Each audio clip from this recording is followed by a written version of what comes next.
Hey everybody, welcome to The Well. This is a show where we do what you do, and we're going to take you on that journey to see how we've developed our financial advisory practice as digital marketers turned financial advisors. All right, welcome back. This is the final episode in season 2. That's right. Yep, episode 19. 19 of The Well, season 2. Yep. This has been a busy season. Yep. It's been a good season. Season 3 is going to be just as big, just as good. It is. It's going to be a lot different, but it's going to be a lot of fun. Yeah. So, Richie, what's going on in 2025? What's not going on in 2025?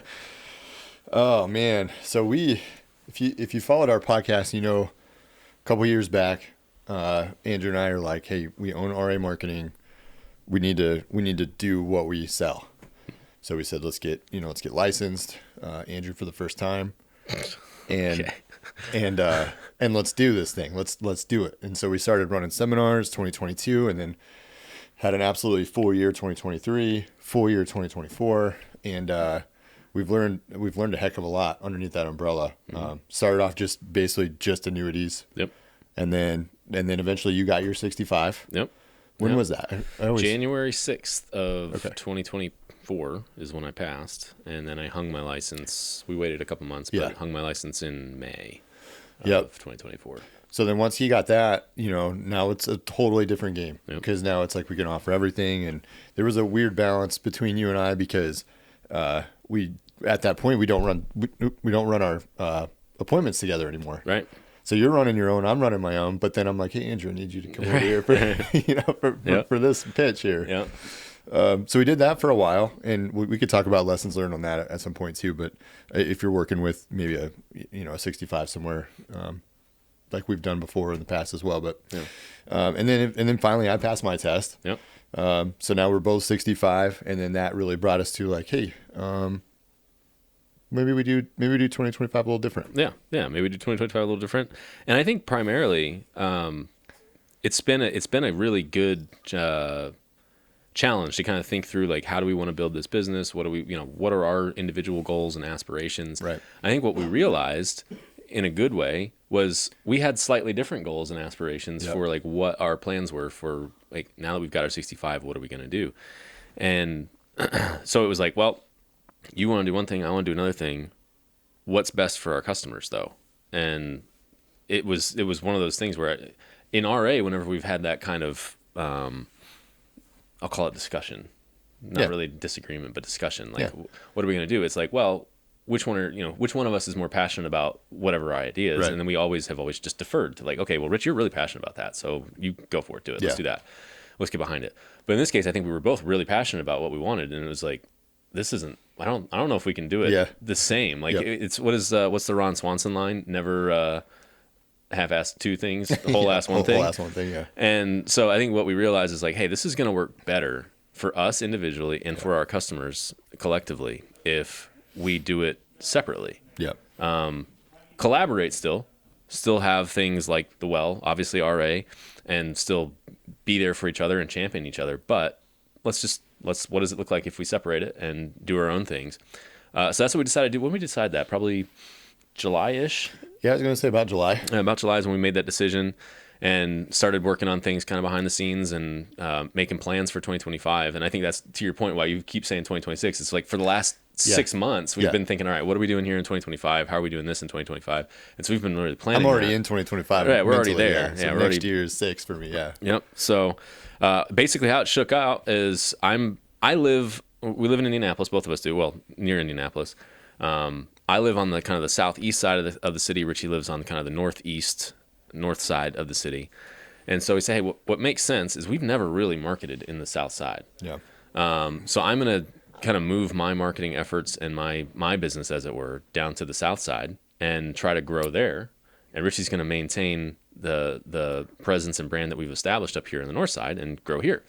And I'm excited about that. I think we're basically, one of the fears was if we do this at the same time with two separate companies, we're going to be stepping on each other's toes. But Indianapolis is a big enough city where we're not going to be stepping on each other's toes ever, because there's a lot of people here. There's a lot of people definitely here. Two distinct markets. Yeah, there's a very easy line that cuts the city in half, and it's like you're south, I'm north. Yep. Yeah. And you guys know there's so many different ways to build this business. Yeah. There's so many different partners and different firms you can go with and different marketing programs and products and all the way down to softwares. It is so different. That I think, like you said, it was just very clear. Like, yeah, let's support each other, but let's go do this thing how you want to do it, and I'll go do it how I want to do it. Yeah. And so we've been spending the last, well, like you said, really since July. But for me, because I didn't get licensed, I'm trying to think when I did that now. Well, it was when I was in Florida, so September. October 6th-ish, somewhere in there. It was the first week of October because it was right after Hurricane Helene. It was a Saturday after that. Okay, yeah. Yep. So it's been a lot. It's been fire hose since then, getting everything set up. And then, so do you want to tell us a little bit about I don't know how deep you want to go. You want to talk about what you're building or doing or name or anything like that, or you want to keep it surface? No, I mean, that's... Okay, let's do it. Yeah, so I'll describe kind of the model that I'm going with, and I want you to describe the model that you're going with. Yeah. So the new company I have is called Financial Independence Team. Fit Wealth Management is one of the DBAs. I have 4 or 5 that I've registered at this point because I'm like, oh, I can do that. I can do this. I can do this. I'll get into probably in another episode kind of the meaning behind the name. But one of the stories, I think we've talked about it, that we've always used in the seminars is my weight loss journey. And as I was thinking of like the brand, like, hey, what do I want this brand to be? I like to think in terms of like, how can I market this brand? How can I mean, that probably comes from owning a marketing agency, right? Yeah, it's like, exactly. how can I make sales tools out of the brand, not just have a name? And so Financial Independence Team was, I don't think it's like a super clever name, but the initials really fits in well with the story that I tell about like making sure that, you have a plan to be physically fit and also financially fit. So I'm planning on kind of leveraging the brand as a part of my sales process. But in terms of model, I'm Series 65 licensed. I'm an investment advisor representative underneath my RIA, not my RIA, but an RIA that I've chosen to partner with. And I do insurance business as outside business activity. I think the reason I prefer that is it gives me the ability to go deep with the clients that I have without having to manage a lot of the big stuff that comes with some of the other models that are available. And to me, I don't know, that I've been thinking a lot about, hey, where do I want this business to go? How do I want this business to support my lifestyle and my family? And that model stuck out to me the most. Now, that doesn't mean that I'll always be in this model, but it meant for right now, this is what I want to pursue. And yeah, so I'm excited about that because it means that I get to spend a lot of time with individual clients and not as much time probably on the business, I think. At least that's my hope. Yeah, that's cool. I love the brand. Like you showed it to me. I can't remember. I think in Nashville or something like that. But I was like, dude, I love that. It's cool. It's solid. I'm pumped, and I can't take credit for the design aspect of it because I am not a designer. Richy can tell you that. I came up with the name. I came up with kind of the idea, but I worked with Dwell Street. Is that the name of the company? Yeah, Dwell Street Media Company. Friend of mine from church, and I'd never worked with him professionally. And to be honest, like I want to tattle on us. I don't think we've ever in our business ownership career worked with a logo designer. We've always just gone into Canva or something like that and like made it. Yeah, or like our RA logo, we literally bought like Shutterstock stuff, and it's just like, hey, that looks good. Like, we never really spent a lot of time on the branding aspect. So I was like, this time, it's just Crystal and me. I want to do it right, so to speak, and. So, it cost money, but I hired a guy and said, hey, and we met with him for, I don't know, 30 or 40 minutes and gave him some stuff. And I was like, listen, I don't want like the classic puzzle piece. I don't want like the safe. I don't want like anything weird like that, but here's the name. Here's the kind of the color scheme that I'm thinking. And, you work your magic, man. And like Ethan had told me he's good, but I never really had seen, other than like sermon slides, I'd never really seen his work before. So I'm just like, I'm trusting this is going to work out. And this dude blew me away. Like a week later, he sends me this proposal and I'm like, dang, you freaking nailed it, dude. Like just nailed it. Cause the logo he came up with, it's like a tree kind of, but then like it's an arrow and like it's the word fit. and it's just really cool. And maybe Ethan, you can maybe scroll the website. I don't know, whatever. But it's like, I don't know, the kind of like he took everything that we said in that vision meeting and he made it work. And so if you're looking to get branding work done, I'm not saying you should necessarily hire Jake, but find somebody that if you want that, find somebody that is their profession. And it's, I think I'm super tickled about it because it just worked out great and he took direction well, and honestly didn't have to take a lot of revisions either because it was just the only thing I revised was the colors because he went one way and I kind of wanted another, and I said, hey, I really like this color scheme, so let's go that way. He didn't put the dollar sign on there that you asked for. No, he didn't. He didn't put the logo or the tagline that was like, I guarantee I'll make you a bunch of like I don't know. I guarantee you 18% in a down market. But no, he did a great job, and I'm pumped about the brand. I don't know. It feels good for the area too, because that was the other thing that we were thinking of is like where I'm going from a market standpoint is a little bit more. I won't say it's blue collar, but it definitely is not Carmel and Fishers. Yeah, right. And so I think like color scheme wise and like look wise, it's going to resonate well with that audience. Not that it wouldn't resonate well up here, but I think it will resonate better than maybe like your traditional blues and greens and golds and things that most financial advisors go with. Yeah, dude, I think that's what's so cool is like we said, over the last 2.5 years, we've been able to, we've been afforded the luxury to decide what we want in that time. Yeah. And so you've narrowed it down. You're into hunting and you're doing your thing, and your family does archery, and the farmland and like the area down there. It's just cool. So I think the brand was a great call. You did a good job. It's a good fit. It's a good fit. I like it. Nice. So what's your plan? What's the future for Richy Hirtle? Yeah. So I don't know. So originally, we kept the Planwise branding because, like you said, we've been on the north side of the city. We've been marketing for 2.5 years. So it made sense that I don't let that go to waste. So kept that. But then as I unfolded what I want to do and did all this stuff, of course, I went all in over my head almost to start with. And so became an RIA. So Planwise is now Planwise Wealth Group. So when I did that, I had to change the branding also because it can't be the same Planwise that it has been. So kind of a similar thing. And it's funny because I got mine through my church as well. Like we've always said, the most talented people are, in my opinion, Christians.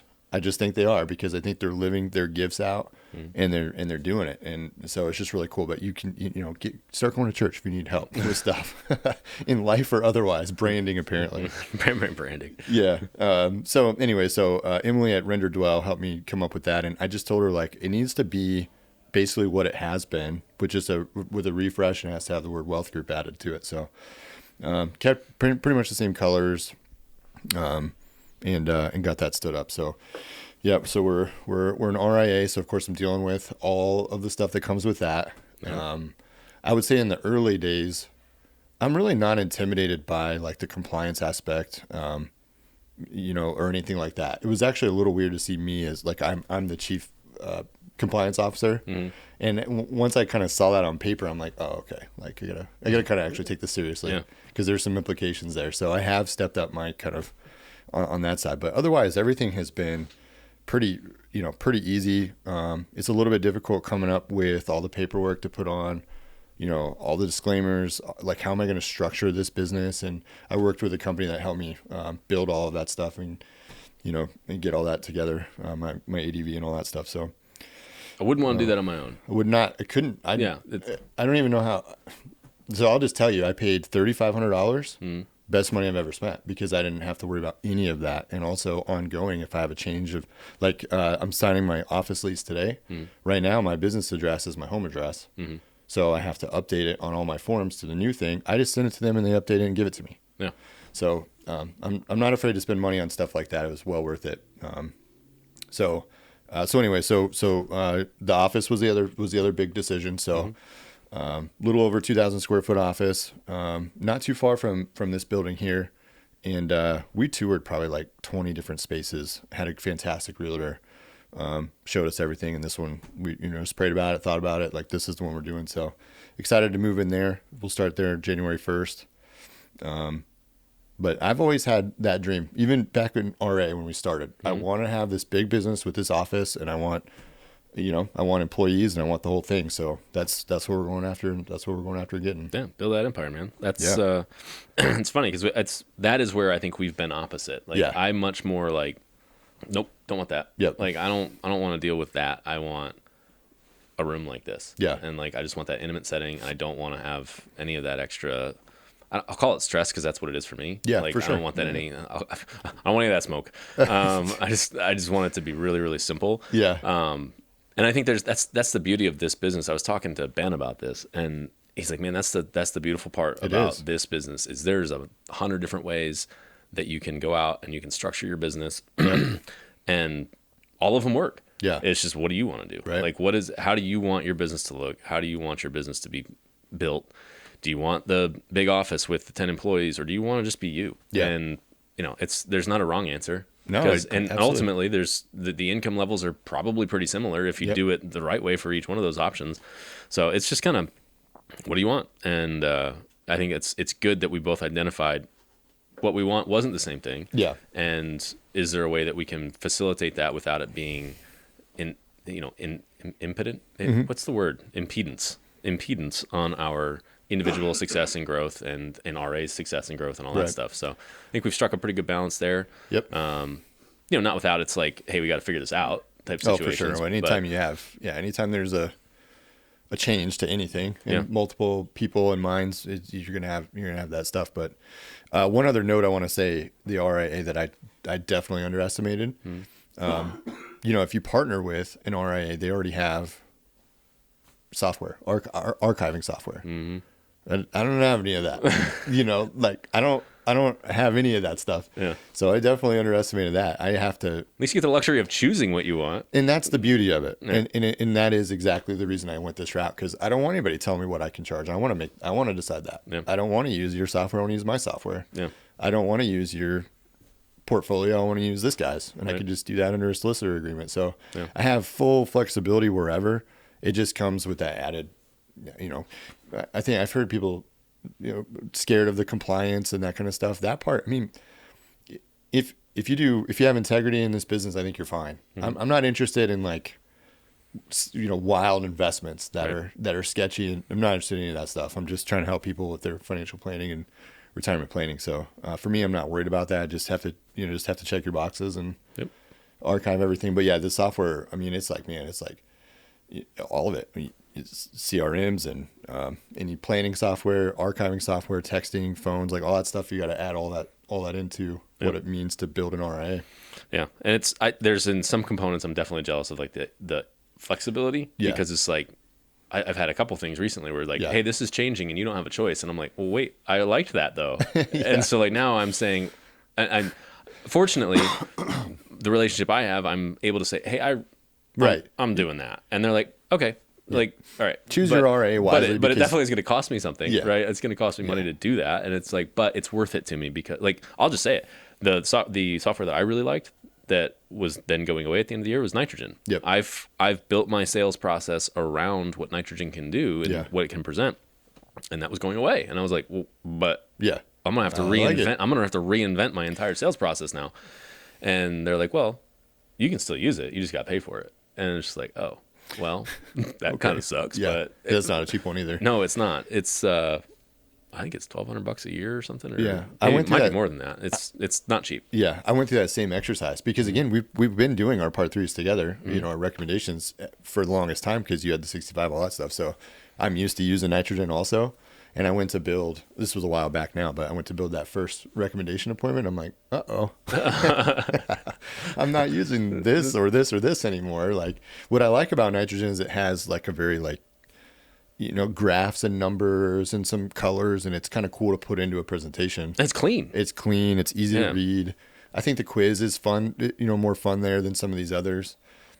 So that was, a little bit of just an adjustment. Like, oh, I'm using, well, shoot, should I buy another software? Right. I'm just like, do we need that? Do I need this? Making those decisions. But, Yep. Yeah. And it's, fortunately, we do have kind of the base layer of income, so to speak. And we're not running that. We talked about in the last episode, if you were just starting out trying to figure this stuff out on your own and didn't have already some income coming in to make it okay, well, I can afford to spend $200 a month on that because I already have this and whatever. But yeah, it's, It piles up quick. It does. Real quick. I'll say, because we did this once before. I want to forget 2018 when we went all in on RA. The difference there, I guess, is we didn't have to spend $100,000 in marketing that year. Yeah, that's to true. Get clients, but at the same time, we left paying jobs with families. Yeah. And we bet on ourselves, and we built it. Yep.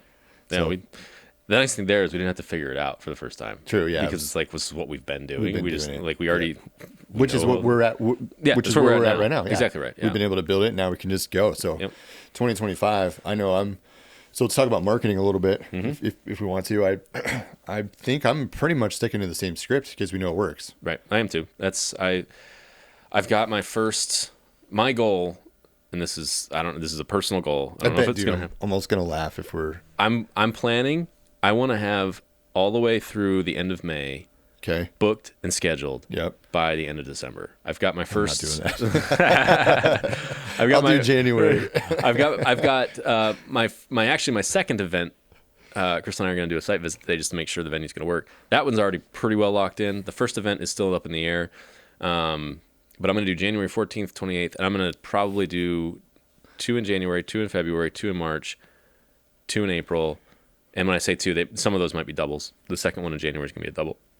And then I think I'm going to do 1 in May, 1 in June, 1 in July, 1 in August, and then 2 in September, 2 in October, and that's it. Yeah, we're doing the same. I mean, no shock there. We've been building it and the blueprints in place, so I'm doing the exact same thing. I think on the same days. Tuesdays, I assume? Tuesdays. Same, yeah. January 14th, I think, is my first one. January 28th is my second one. Yep. And I don't remember the dates for the rest of them, but I've built out the whole calendar.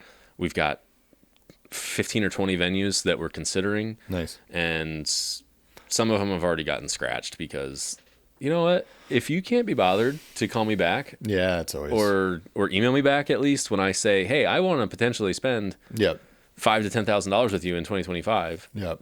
And they're not interested on a Tuesday night when they're pretty slow. Well, sorry, you must not. That kills me. Yeah, that annoys me. But anyway, and in terms of that, I think what we've set for a goal is 1 client per campaign.